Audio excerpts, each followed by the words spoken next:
오늘은 또 이 찬양 대회가 또 있고 막 이런 분주한 일들이 많이 있어서 시간을 조금 땡겼습니다. 또 가서 여러분들 부모님이나 또 이렇게 여러분 구역 소속되어 있는 분들이 또 이렇게 하는 것도 보고 싶잖아요. 저 궁금하니까. 예, 또 제가 그래서 센스 있게 이런 말도 하면 안 돼. 예, 센스 있게 빨리 끝내려고 땡겼는데 시간이 비싸네. 어쨌든 자 16절을 한번 읽고 그 다음에 23절부터 31절을 읽겠습니다. 16절 아니야 오늘은 16절만 읽을게요. 센스 있게 16절만 읽겠습니다. 시작. 바울이 아덴에서 그들을 기다리다가 그 성에 우상이 가득한 것을 보고 마음에 격분하여 다시 바울이 아덴에서 그들을 기다리다가 그 성에 우상이 가득한 것을 보고 마음에 격분했다. 자 오늘 이 17장은 이 바울의 복음을 전하는 3차에 걸치는 전도 여행을 하는데 그 중에 2차에 해당됩니다. 2차는 사도행전 16장부터 시작이 되는데 그 중간 정도 이제 그리고 그 마무리로 가는 게 사도행전 17장의 이야기인데요.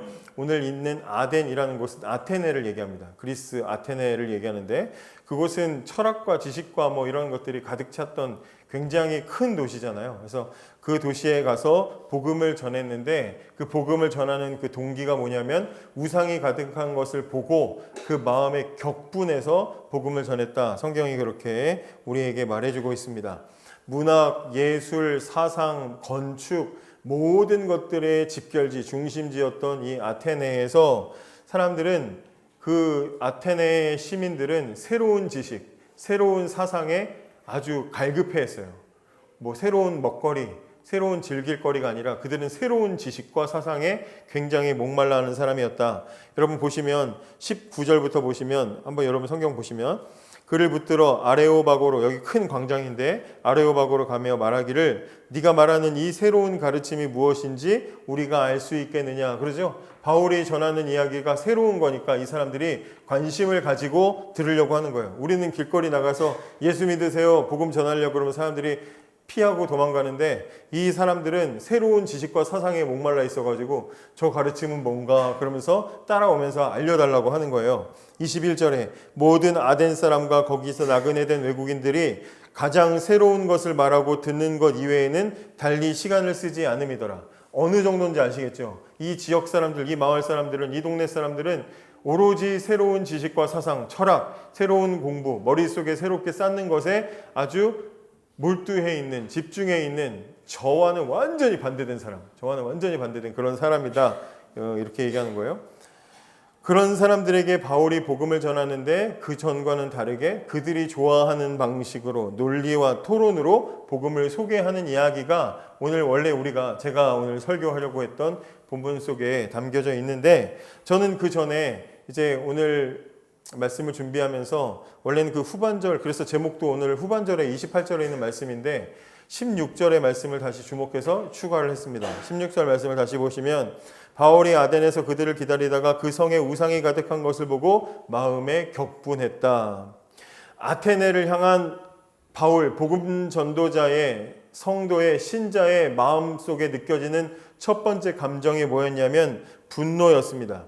한글 성경은 심플하게 분노했다 이렇게 되어 있지만 원문을 직역하면 그의 속에 있는 그의 영이 분노로 타올랐다 이렇게 되어 있습니다.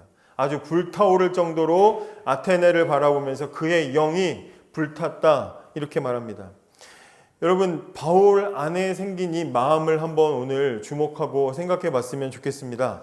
바울이 그냥 단순히 바울이라는 사람이 분노했다고 말하고 있지 않고 성경은 분명히 그 안에 있는 그의 영이 불탔다, 분노로 불탔다 이렇게 지금 말하고 있습니다.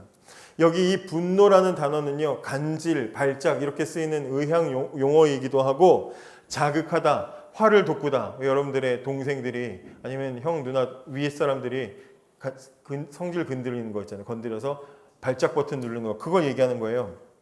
그래서 어떤 외부적인 자극에 의해서 화가 치밀어 오르는 상태, 폭발하는 그런 상태를 말하는 게 분노라는 단어입니다. 그러니까 바울 안에 뭔가 발작하듯이 그의 마음에 뭔가가 자극이 돼서 주체할 수 없는 분노가 폭발했다. 지금 그렇게 표현하고 있는 겁니다. 어떤 세상을 우상으로 잘못된 사상으로 가득 차 있는 그 세상을 볼 때 바울의 마음속에 참을 수 없는 분노가 생겨났다. 이렇게 지금 말하고 있는 것입니다.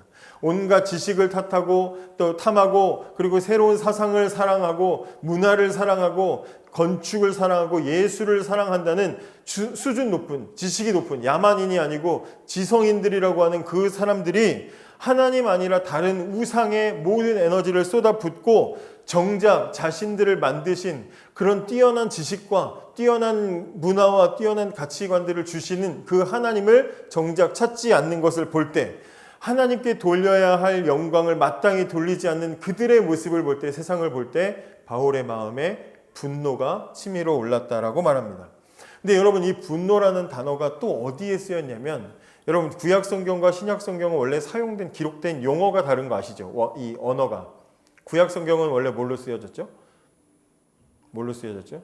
히브리어로 쓰여졌습니다. 그리고 신약 성경은 뭘로 쓰여졌습니까? 헬라어로 쓰여졌어요. 그리스어로 쓰여졌단 말이에요. 자, 그런데 70인 역이라는 거 들어보셨어요? 70인 역은 뭐냐면 70인 역은 구약 성경, 어려운 구약 성경을 당시에 지금으로 치면 영어처럼 공용어인 헬라어로 사람들이 읽을 수 있도록 번역한 70명의 학자들이 번역한 책이 70인 역이에요. 그래서 70인 역 성경은 구약 성경이 뭐로 되어 있겠어요? 그러니까 공용어인 그리스어, 헬라어로 번역이 되어 있겠죠. 근데 이 헬라어로 쓰여진 오늘 이 분노라는 단어가 70인 역 성경의 구약의 어느 장면에서 이 단어가 번역이 되어 있냐면, 이스라엘 백성들이 금송아지 만들 때, 또 이스라엘 백성들이 우상 숭배에 빠져서 하나님 정하신 것과 다르게 부도덕한 일들에 빠져 있을 때, 하나님의 백성이 다른 신들에게 절할 때 하나님 안에 일어나는 감정, 그걸 표현할 때 이 분노라는 단어를 쓰고 있습니다. 질투라고 표현되기도 하고 분노라고, 진노라고 표현되기도 하고, 그렇게 표현이 되어 있어요. 70인역을 보면 같은 단어가 쓰여져 있어요. 바울 안에 일어나는 그 감정과 우상 섬기는 세상 사람들을 볼 때 느껴지는 하나님의 이 감정을 똑같은 단어로 사용을 하고 있습니다. 여러분, 무슨 얘기하는 거예요? 그러니까 바울이 지금 그 마음이 어떻다는 거예요? 하나님의 마음과 같은 마음을 가지고 있다고 이야기하는 거죠. 타락한 세상을 볼 때, 우상으로 병들어가는 세상을 보실 때 아파하시는 그 하나님처럼 바울도 그 하나님의 동일한 마음을 가지고 세상을 볼 때 아파하고 있었다라고 성경이 우리에게 지금 말해주고 있는 것입니다. 하나님의 마음과 일치한 사람. 여러분, 우리가 신앙생활 할 때, 우리 기도할 때 하나님 마음을 알게 해달라고 우리 그렇게 기도하잖아요. 하나님 같은 마음 갖기를 원한다고, 주님과 같은 마음 알기 원한다고, 주님의 마음을 알기 원한다고, 그 마음으로 살아가는 거예요. 그 마음. 여러분들이 제가 기도하고 있는 그 마음으로 살아가고 있는 게 바로 바울의 삶이라는 것입니다. 거룩하지 못한 모든 것, 하나님이 주인이신 세상에서 하나님을 주인으로 섬기지 않는 세상의 모든 잘못된 것을 볼 때 느껴지는 그 하나님의 마음을 바울이 동일하게 느끼고 있다. 오늘 성경은 우리에게 이 이야기를 해주고 있습니다. 여러분, 세상을 볼 때, 그런 타락한 세상을 볼 때, 하나님을 따라가지 못하고 하나님을 찾지 않는 거룩하지 못한 세상을 볼 때 여러분은 바울과 같이 하나님의 마음으로 분노하고 있습니까? 여러분들은 그런 마음을 가지고 있습니까? 여러분들도 마음이 아픕니까? 여러분들도 괴로워하고 있습니까? 몇 주 전에 제가 우리 말씀 나누면서 성전 앞에서 통곡하시는 예수님에 대해서 말씀을 나눈 적이 있었죠. 통곡하시는 예수님. 아무것도 모르는 사람들이 예수님이 새로운 왕, 새로운 예수님 정권이 탄생할 줄 알고 호산나 호산나 하면서 예루살렘 성 앞에서 예수님을 맞이할 때, 나귀 타고 오신 예수님께서 멸망을 앞둔 예루살렘 성전을 보시면서 통곡하셨다라고 이야기했습니다. 멸망할 성을 보시고 아무것도 모르는 저들을 불쌍히 여기셔서 통곡하시는 예수님의 마음을 여러분들께 소개하면서 제가 여러분들께 그런 질문을 드렸습니다. 주님은 그렇게 그들을 위해서 우시는데 그럼 여러분은 여러분들 자신을 위해서 울고 있습니까? 물었어요. 여러분 그 말씀 기억나세요? 기억나세요? 기억 안 나시면 박 목사 채널에서 보시기 바랍니다. 기억나신다면 여러분, 그러면 그 이후에 여러분들은 여러분들의 영적인 상태를 바라보면서 얼마나 울고 있습니까? 여러분 통곡하고 있습니까? 여러분, 울음은 꼭 참는 게 전부는 아니에요. 예수님께서 십자가 지시려고 골고다 언덕 올라가실 때 보통 60에서 80kg 정도 되는 무거운 통나무, 그 이제 그런 두 개를 이렇게 겹쳐가지고 십자가 모양을 만드는 건데, 한쪽은 꼽아놓고 한쪽 자기가 이제 못 박히게 될 통나무를 메고 올라가는 거예요. 그 골고다 언덕을. 그럼 예수님 몸무게 해봐야 얼마 되지도 않으셨을 텐데 자기 몸무게보다도 무거운 그 통나무를 지고 채찍에 온전히 맞은 상태에서 그 골고다 언덕을 올라가는 게 그 예수님의 고난의 길이잖아요. 그 예수님이 그 고난의 길을 가실 때 너무 힘들어서 자꾸 쓰러지니까 나중에 길 가다가 붙잡힌 구레네 출신 시몬이라는 사람에게 그 통나무를 대신 짊어지게 할 정도로 예수님의 체력은 완전히 바닥났어요. 그렇게 예수님이 십자가 골고다 길을 올라가고 계실 때 성경에 보면 누가복음에 예수님 가실 때 그 뒤에 많은 여인들이 울면서 통곡하면서 예수님 따라왔다고 해요. 거기는 예수님 엄마도 있을 거고 예수님 말씀을 들었던 많은 자매들이, 형제들은 없는데 자매들은 정말 그 예수님을 향한 불쌍히 여기는 마음을 가지고 안타깝고 속상해서 예수님을 따라갔어요. 얼마나 눈물바다였겠어요. 그 예수님을 따라가는데 그 여인들을 돌아보시면서 잠시 쓰러져서 통나무를 이제 다른 사람이 대신 짊어지고 잠시 예수님에게 그 숨 돌린 틈이 주어졌을 때 예수님이 그 여인들을 돌아보시면서 누가복음 23장 28절에 뭐라고 하는지 아세요? 예수께서 돌이켜 그들을 향하여 이르시되 예루살렘의 딸들아 나를 위하여 울지 말고 너희와 너희 자녀를 위하여 울라. 아시죠 이 말씀? 예수님이 그렇게 말씀하는 거예요. 나를 위해서 울지 말고 너희와 너희 자녀를 위해서 울어라. 예수님 어쩐 때는요 울지 말라 이런 적도 있어요. 아들을 잃고 슬퍼하는 여인에게, 어머니에게 와서 울지 말라 그랬어요. 예수님은 울지 말라고 할 때도 있지만 지금 이때는 어떻게 했어요? 울어라라고 하셨어요. 울 때가 있는 거예요. 무엇을 위해서? 나 자신을 위해서. 내 자식들, 내 뒤를 따라오는 사람들을 위해서 울어야 될 때가 있는 거예요. 예수님은 나를 위해서 울지 말고 너와 네 자녀를 위해서 울라 말씀하셨어요. 예수님은 영혼을 위해서 불쌍히 여기시면서 아파하시면서 우셨습니다. 여러분 이 말씀을 나눈 뒤에 여러분들은 얼마나 여러분 자신을 생각하면서 울고 있습니까? 변하지 않는, 너무나도 변하지 않는, 단단하게 굳어버려서 전혀 미동도 없는, 어떤 말씀의 외부의 자극도 받아들이지 않고 뻔뻔하게 뻣뻣하게 버티는 여러분 자신을 위해서 여러분은 얼마나 울고 있습니까? 여러분 우리는 눈물이 마를 날이 없어야 합니다. 왜요? 우린 그런 사람이니까요. 우리 중에 누가 나는 의롭고 내 인생은 하나님 앞에서 정말 환영받을 기뻐할 만한 인생 살고 있다고 자부할 수 있는 사람이 어디에 있겠습니까? 그런 인생이 있었으면 좋겠지만 우린 그렇게 쉽게 변하지 않아요. 교회 오래들 다녔잖아요. 우린 그렇게 쉽게 변하지 않아요. 우린 그렇게 간단하게 완성되는 그런 성질의 사람들이 아니라는 걸 우린 너무나 잘 알아요. 우린 아주 복잡합니다. 웬만한 자극으로는 우리의 고집을 꺾을 리가 없어요. 우린 고집불통이고 우린 변하지 않습니다. 어느 정도예요? 하나님이 대신 오셔서 대신 십자가에서 죽어야 될 정도로 고집불통인 게 우리의 상태다 이 말이에요. 우리는 그렇게 심각한 상태입니다. 그런데 우리는 울지 않아요. 여러분 변하지 않는 나 자신을 보면서 분노하고 있습니까? 치밀어 오르는 화를 주체하지 못하고 나 자신에게 화가 나 있냐 이 말이죠. 여러분 여러분들의 영혼을 보면서 분노하고 변하지 않는 타락한 세상을 보면서 하나님께로 영광을 마땅히 돌리지 않는 세상을 바라보면서 여러분들은 분노하고 있습니까? 발작 버튼이라는 말이 있잖아요. 여러분 이 세상의 상태가, 나 자신의 영적인 상태가 나의 발작 버튼이 되고 있냐고 묻는 것입니다. 사회 곳곳에 분노한 사람들이 들고 일어나죠.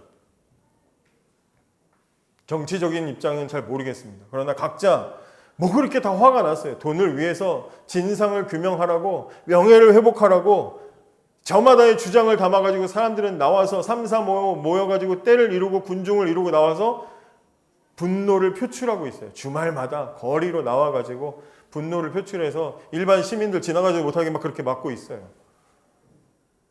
옛날이나 지금이나 똑같습니다. 그리고 서로 부딪히기도 하고 사람도 죽고, 분노와 분노가 충돌해서 싸움이 일어나고 사고 때문에 또 싸움이 일어나고 계속해서 갈등이 양산되고 있는 게 지금 우리가 살아가고 있는 삶이죠.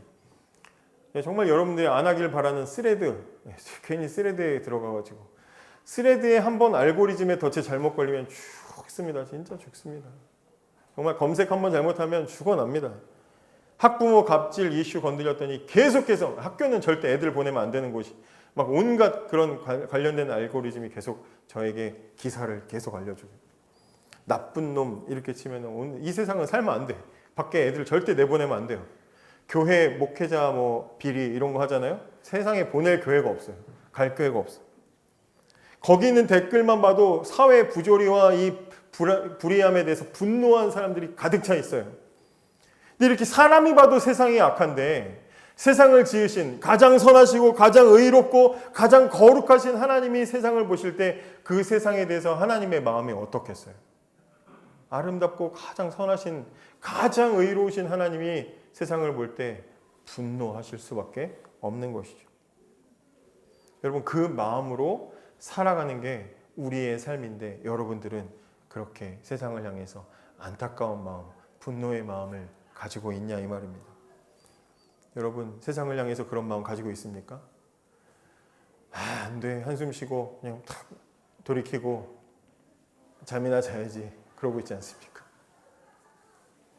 여러분 당시에 이 바울이 전도 여행을 하던 중인데 바울을 가장 힘들게 만든 건 뭐냐면 유대인들, 그 유대인들 중에 유대교파, 예수님을 부인하는 유대교들, 그 사람들이 바울을 굉장히 힘들게 했어요. 그래서 바울이 가는 곳마다 복음 좀 전하고 예수 몇 명 믿을 것 같으면 반대하는 사람들이 와서 소송하고 방해하고 막 그래가지고 위협하고 바울이 그래서 거기서 견디지 못하고 또 다른 지역으로 가고 또 거기 또 쫓아와가지고 괴롭히고 나중에는 바울을 죽이기 전에는 나는 금식하겠다 그러면서 이게 바울을 죽이려고 하는 그런 암살자들도 생길 정도로 바울이 복음 전하는데 어려움들이 있었습니다. 그런 상황이에요. 그런 상황인데 이제 몸을 사려야 되는 상황에 이 아테네에 온 거예요. 그리고 이제 아직 일행들이 오지 않았어. 일행이 와야 이제 힘을 합쳐서 그들과 원하는 지역으로 이제 가고 사역을 마무리를 하는데 기다려야 돼. 혼자 조용히 있어야 돼요.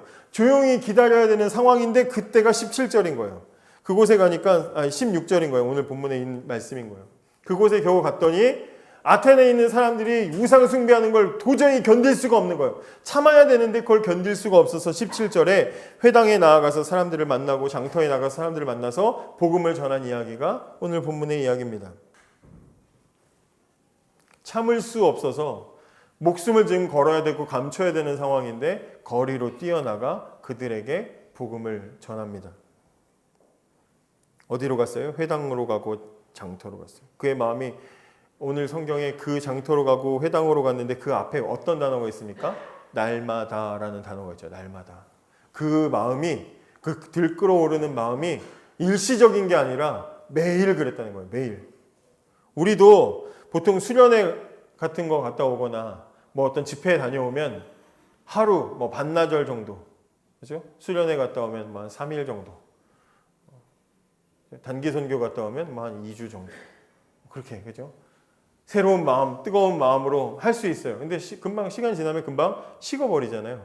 근데 바울은 그 마음으로 매일 거리로 나갔습니다. 뿐만 아니라 회당도 가고 장터도 갔어요. 이게 무슨 말인지 아세요? 회당은 누가 모이는 데예요? 회당은 누가 모이는 데인지 아세요? 유대인들이 모이는 게 회당이에요. 유대인들이. 외국이, 여기 지금 외국인데 아테네 외국이잖아요. 근데 유대인들은 가는 곳마다, 중국인들도 좀 그런데 유대인들이 가는 곳마다 성인 남자 10명 이상이면 회당이라는 걸 만들었어. 시나고게라는 걸 만들어가지고 거기서 모이고 자기들의 전통을 지키는, 율법 지키고 하는 거예요. 그곳을 찾아갔어. 그러니까 유대인들이 있는 곳에도 갔고, 장터는 누가 있는 거예요? 그리스인들이 있겠죠. 거기도 찾아간 거예요. 지금 바울이 복음 전하는데 제일 방해하게 한 사람들이 누구라고요? 유대인들. 근데 그 유대인들을 피해서 지금 여기 와 있는데 복음을 전해야 되는 그 열정에 끌어가지고 유대인들이 있는 곳에 가는 거예요. 그들, 저 사람들 피해야지. 그런 게 없어요. 차별하고 구별하는 게 없어요. 끌어오르는 마음, 세상을 향한 그 분노의 마음, 불쌍히 여기고 안타깝게 여기는 마음은 차별이 없는 거예요. 그 마음을 가지고 자기들을 핍박하고 자기를 괴롭게 하고 지금 이 지경까지 만든 그 유대인들에게도 찾아가고 또 하나님 알지 못하는 세상 사람들을 향해서도 장터로 나가서 그들에게도 복음을 전하는 거예요. 차별 없이 구별 없이 복음을 전하는 거예요. 여러분, 이게 바로 신자의 마음입니다. 신자의 마음. 하나님께서 세상을 안타까워하시는 것처럼 여러분들도 세상을 향한 그런 안타까워하는 마음들이 있습니까? 우상으로 가득한 세상을 하나님이 견디지 못하시는 것처럼 타락한 세상을 볼 때 여러분들도 지금 이 세상의 상황들을 볼 때 쓸에 대해서 분노하는 것뿐만 아니라 여러 가지 세상 이슈로만 불만을 하고 분노하시는 것이 아니라 하나님 알지 못하는 세상을 볼 때 하나님처럼 안타까운 마음을 여러분들은 가지고 있냐 이 말이죠. 그런 마음을 가지고 세상을 향해서 나갔으면 좋겠습니다. 우리는 그렇게 연약하도록 부름받은 자리가 아니라 우리는 그런 마음을 가지고 우리를 미워하는 사람이든지 우리를 환영하는 사람이든지 누구에게든지 나아가서 복음을 전하도록 부름을 받은 신자들입니다. 그렇게 살아가는 타락한 세상에서 필요한 자리로 나아가는 저와 여러분이 되기를 원합니다. 이 시간 한 가지 같이 기도하고 제가 기도하고 마치겠습니다. 세상을 향해서 안타까운 마음 갖게 해달라고, 하나님의 마음을 가지고 이 세상을 바라보면서 세상을 향해 나아갈 수 있게 해달라고, 시간 함께 같이 하나님의 마음을 달라고 같이 기도하겠습니다. 함께 같이 기도합니다.